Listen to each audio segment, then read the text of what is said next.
not every day that you get to cover what's basically a long-lost system seller for a major system by one of the bigger console manufacturers of old.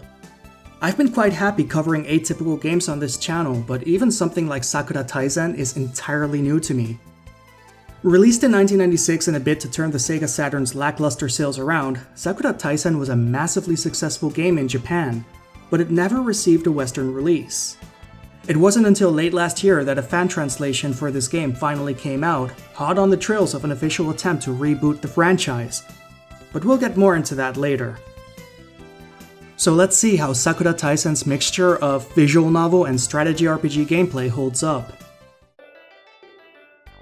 Sakura Taisen follows Ichiro Ogami, the newly transferred captain of the Imperial Assault Troop. Though upon arriving, it turns out that he's not stationed with the Imperial Assault Troop at all, finding himself clipping tickets for an Imperial Assault Troop of performing artists.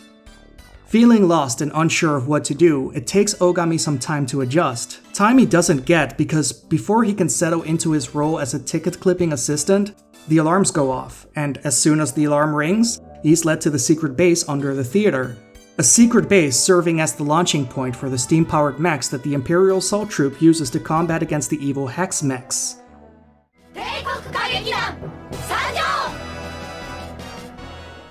But before we can talk about any of that, we should really go over the characters. We can't start this play without introducing the cast of the Flower Division, can we? After all, they are the main stars of this game. 私、新宮寺さくらです。米田中将より大神少尉をお連れするようにとの任務を受けてまいりました。 Sakura Shinguchi is the main girl leading the original Sakura Taisen games. I mean, she is the namesake of the franchise after all. She's the traditional standard girl, and it's clear the game tries to lead you to spend the most time with her. As her honest and straightforward nature ends up giving away her jealousy when Ogami is seen with another girl. She's a caring and loyal friend who tries her best, even if she does have a clumsy streak going on. The typical girly girl, basically. まあ、それじゃこの私に拾えと神崎重工の一人娘、そしてこの劇場の花形スターにして、そして日本社交界のトップレディー、この神崎すみれに床に落としたフォークを拾えと。Sumire Kanzaki is the Ojo of the group. She isn't much older than anyone else in the game, but she is the most mature, at least in some respects. Sumire came from an elite family with lots of expectations put on her, though those might have done more harm than good. She's the type to hurt people before they can hurt her, having forced herself to grow up too soon. She's also incredibly arrogant and boisterous, but it's backed up by her working harder than others without letting them see. Someone who keeps up appearances and doesn't like to admit weakness, even if such weakness is a show of affection to those around her.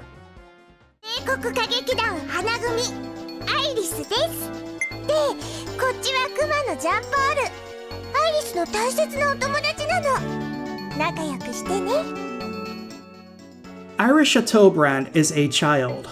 She's self-indulgent, likes to tease people, and doesn't understand the gravity of the situations that she finds herself in. Because everyone else wants Ogami's attention, she decides that she'll marry him when she's old enough to. With Iris, it's important to mention that a lot of her character arc has to do with not forcing her to grow up too soon, and allow her to remain a child for as long as she can, especially in the face of several characters having their childhood robbed from them due to traumatic events. あなたが帝劇に配属された大神少尉ですか。はじめまして、私はマリア橘です。Maria Tachibana is the girl with the gun. As the vice captain, she was the person in charge until Ogami shows up, which initially makes her hostile towards him as she doesn't trust this new guy taking over her responsibilities. She's troubled with a dark past that closed her off from the rest of the group as well, though over the course of the game she learns to become more trusting of those surrounding her. Also, she loves to cook as well as read classic literature from her homeland, Russia. Which, if you connect the dots with the time period, yeah, she fled because of the war. さっきからギャーギャーわめいてたのがあんたかい？名前は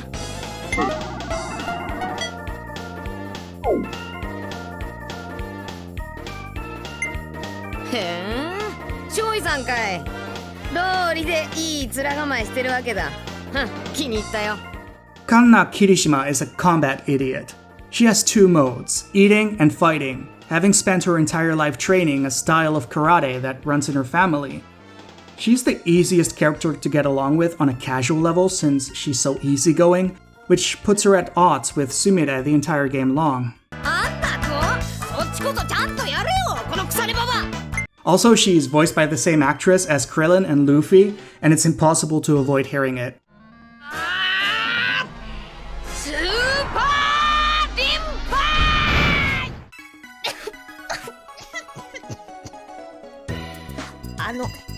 大帝国劇場ってここでおますよな。あ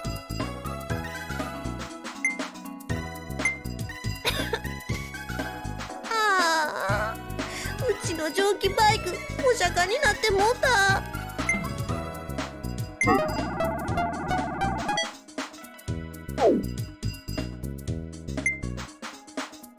うちの名前リッコーランと言います。帝劇花屋敷支部から本日付で銀座本部に転属になりました。 Ri Koran is a Chinese immigrant who grew up in Osaka, originally having no means to better herself until presented the chance by joining the division, and embracing technology and ways to improve it because she knows what life is like without any of this.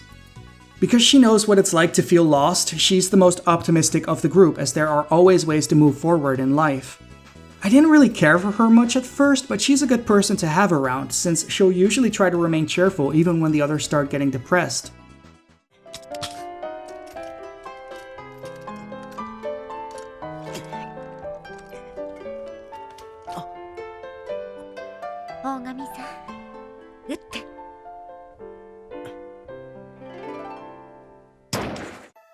And then there's the main character, Ogami.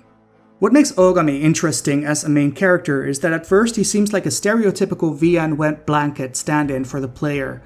Someone who lacks agency or character, so it's easier to self-insert into it as you're dating the girls.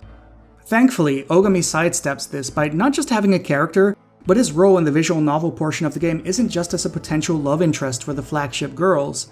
Instead, he is a military captain for an assault force that is fighting by using emotionally charged power. His real job is keeping morale up and unifying the group so they can work together. Something that is basically spelled out to you with an ideal leader positioned above him in rank, Ayame. Ayame, especially early on, has the role of a mentor. All the other girls look up to her because she's helped them with their problems and always gave good advice. And even now, she's giving Ogami advice on how to lead this group forward. And that advice does a good job of helping you understand how to better approach this game. In a lot of games where you have morality systems or even just individual I like you points out there, a great example of this would be BioWare really. Flattery will get you everywhere. Or not even just flattery. They'll usually twist the system for the good guy points and bad guy points to let you choose between good boy points and bad boy points with a girl. And with enough good boy points, you get your reward, whether you were trying to romance them or not. And while I was enjoying those games, it always bothered me how dating in something like Mass Effect worked because of that. I did not like Ashley, but she was the only girl I used for a while. Hell, the game forces you to use her early on, and I was polite to her. So I had to have sex with her because that's how the game interpreted these sort of things. Sakura Taisen goes about this in a very different way. Usually, when you get dialogue options, you get 2 to 3 options to choose from. And you're on a timer. Letting the timer run out and not responding is also an answer, and sometimes it's the most valid one. And the timer isn't the same for every question. Sometimes when the pressure is really on, you get a second or two to respond. Sometimes they give you a long time to really sit and think on this uncomfortable choice that they've presented to you. And the most uncomfortable examples of that are the times that they give you a single option to choose from.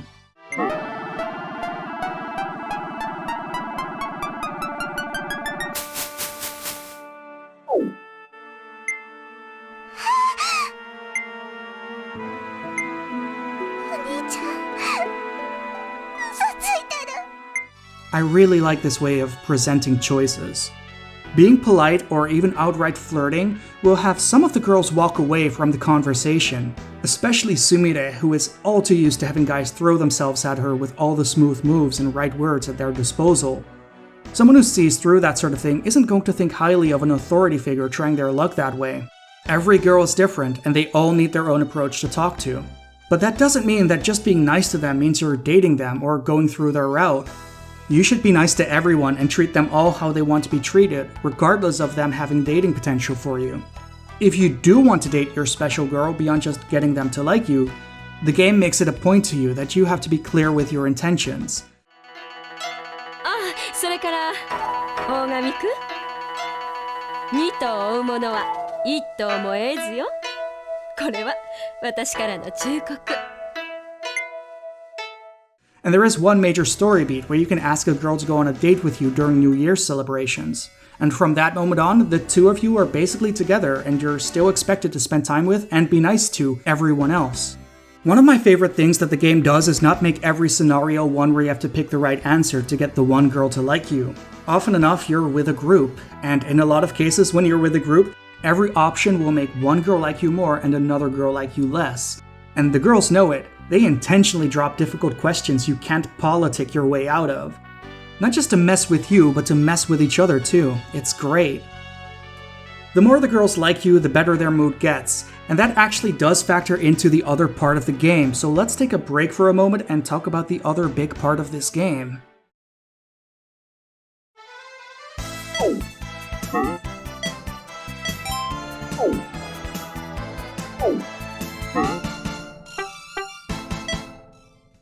Sakura Taisen is not just a visual novel, it's also a fairly competent strategy RPG.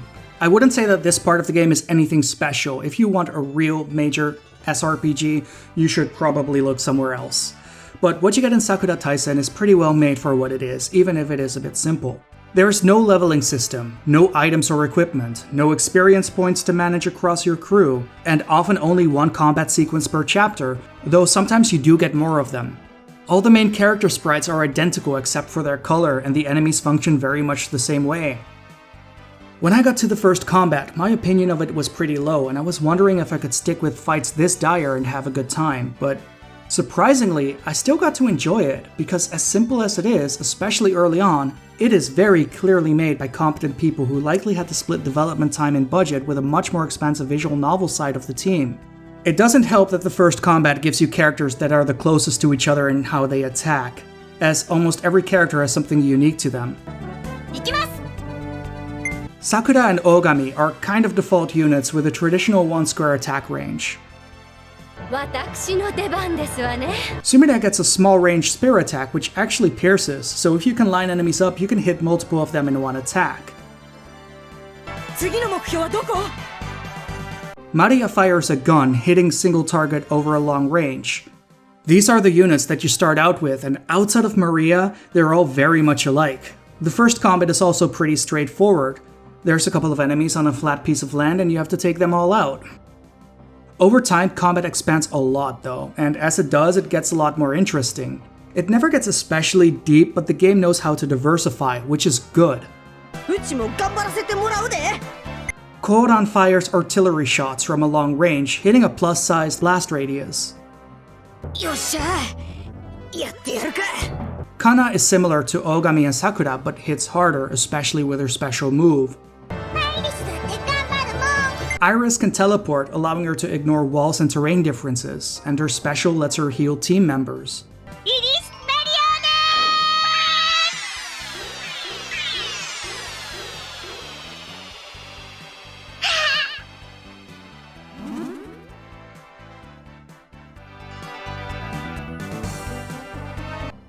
Yeah, there are different terrain heights, objects on the map that can be broken, long-range turrets, healing stations on the map.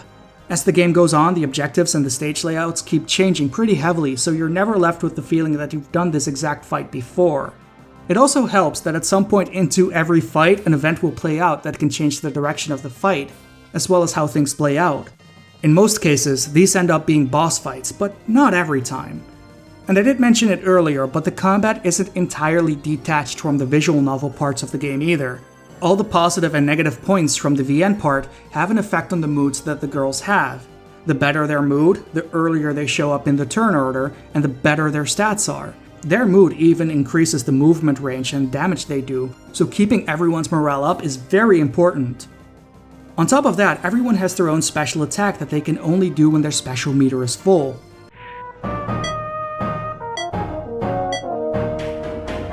Kanzaki Fujinryu Kochou no Mai. Special meter fills up by either taking damage or choosing to rest as your action that turn. If the game sees your relationship rating is high enough with a girl for them to be a potential love interest, you even get to do a special attack. 瞳に映る輝く星はみんなの明日を導く光。今その光を大いなる力に変えて覇者牽制桜乱舞。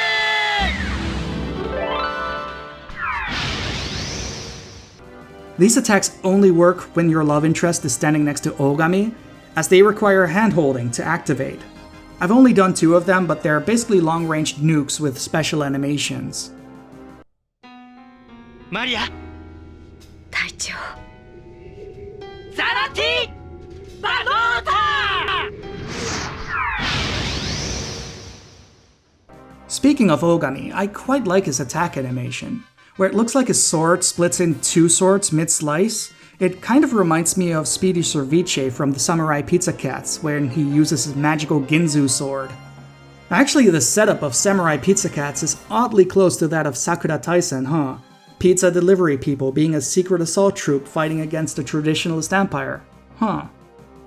One thing that stands out as interesting with how it's simplified combat is that everyone gets to have 2 healing items every fight. There's no inventory management or item drops in the game, but they were still smart enough to give you some sort of rationed healing item that you can run out of every fight.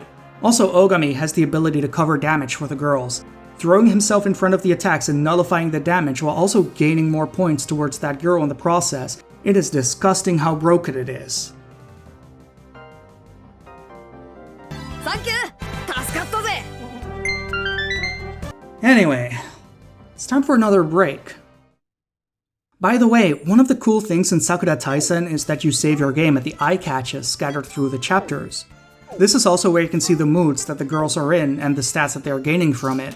It's pretty clear that this game wanted to give you the feeling of playing an actual anime on your TV at the time, and it shows with a lot of the attention to detail that went into the game in a lot of ways.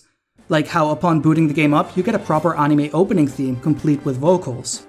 There's the eye catches when you save. Episodes usually take about an hour or an hour and a half, with most of them having a very episodic feel to their structure, where a character or a group of characters have some problem they have to resolve internally, while the villains come in to pose an external threat. Things get resolved, everyone poses, next episode trailer plays, and you get another chance to save. Playing the game for this review, I ended up playing the game in those episodic chunks. Every session was one single episode in full. It felt like the right thing to do given the format. You start noticing small things that way too, like how every single episode has its own background art, usually with flowers that are associated with the girl the episode is centered around. Things like that are a nice touch, as is the voice acting. 放っておけばよろしいですわ。それより私が少尉に手厚いお手当てを。おめえじゃ治るものも治らねえよ。あら、その言葉、そっくりお返しいたしますわ。 Usually when people think of voice acting getting traction on a professional level in video games, they think of Metal Gear Solid in 1998. And while there's plenty of other games with voice acting before it, even ones I've covered on this channel, none of them go as far as this game did in 1996. There were plenty of video games releasing in 1996 where the voice acting in them was still considered an impressive novelty at the time, like Duke Nukem 3D or Mario 64. But in Sakura Taisen, most major scenes are voice acted. Not to mention the anime cutscenes scattered through the game all having proper voice acting for the entire cast too.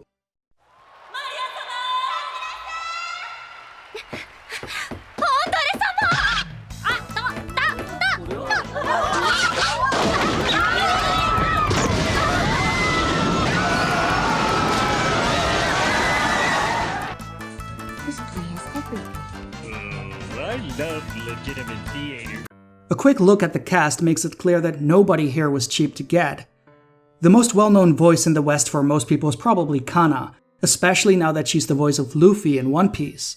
But even back then, she was in Doraemon, Dr. Slump, Urusei Yatsura, Yu Yu Hakusho, Chuuka Ichiban, and Dragon Ball, just to name a few things.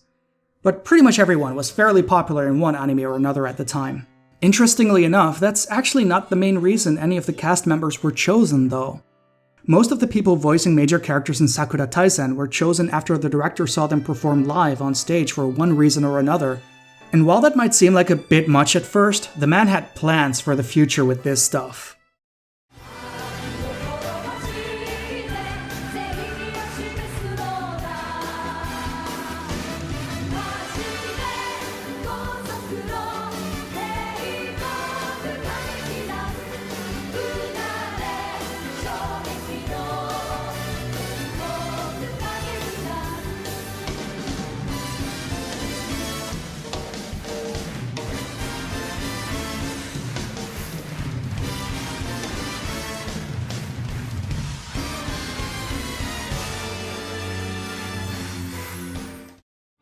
Also, I think now's the time to really talk about what made me interested in playing this game. Sakura Taisen is very clearly based on the Takarazuka Kagekidan, and even the time period of when this game takes place and the era Takarazuka opened their doors checks out, as well as the designation of the Flower Division or the Hanagumi. Takarazuka has several divisions as well, with the Flower Division being the main attraction.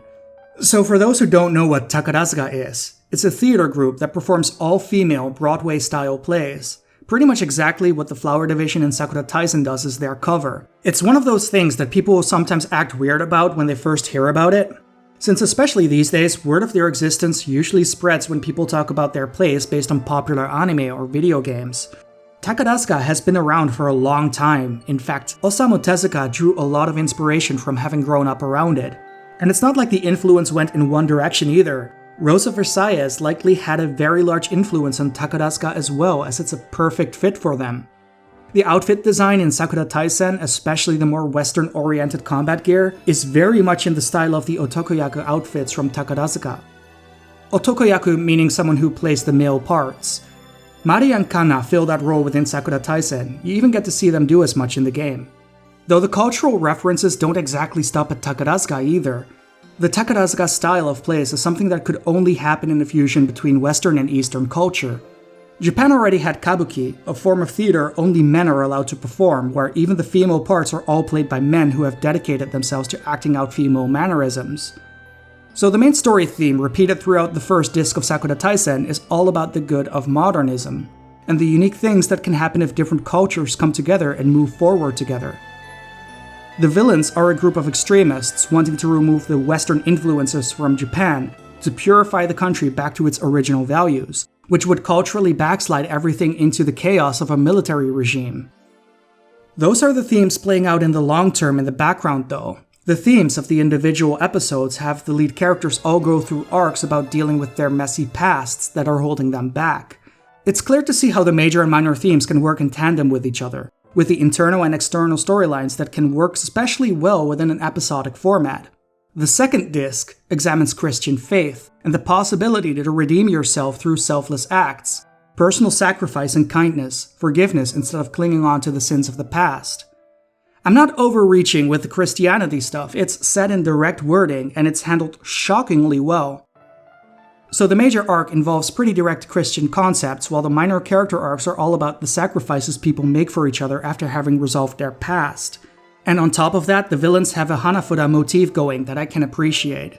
There's a lot more going on with this game thematically and historically than I have time to really dig into with this video though, and I think anyone who has interest in this sort of thing can understand how this game operates with these themes so they can see it for themselves now. This is all stuff I never thought I'd be able to talk about in a review, but Sakura Taisen practically demands these talks come up. Which brings us to how to play this game. Saturn emulation isn't the newest thing out there, but a lot of people still have the belief that it's not ready yet. You're going to have to find the files yourself, but that shouldn't be too hard. I trust people can find CD-ROMs by themselves to find pre-patched downloads for all sorts of translations and patches of things. Wait, did I just say that out loud? Whoops. But in all seriousness, I can understand if you don't know what emulator to use and whatnot. because I keep seeing people say the one I prefer to use is too complicated, and I've seen a lot of weird complaints about not being able to run games with it. Well, it's been perfectly fine for me with minimal setup. I've played Die Hard Arcade and Daytona USA fine on Metnafen by now. So even much more demanding games than a visual novel should be fine for people with better computers than mine, and my computer is not the best.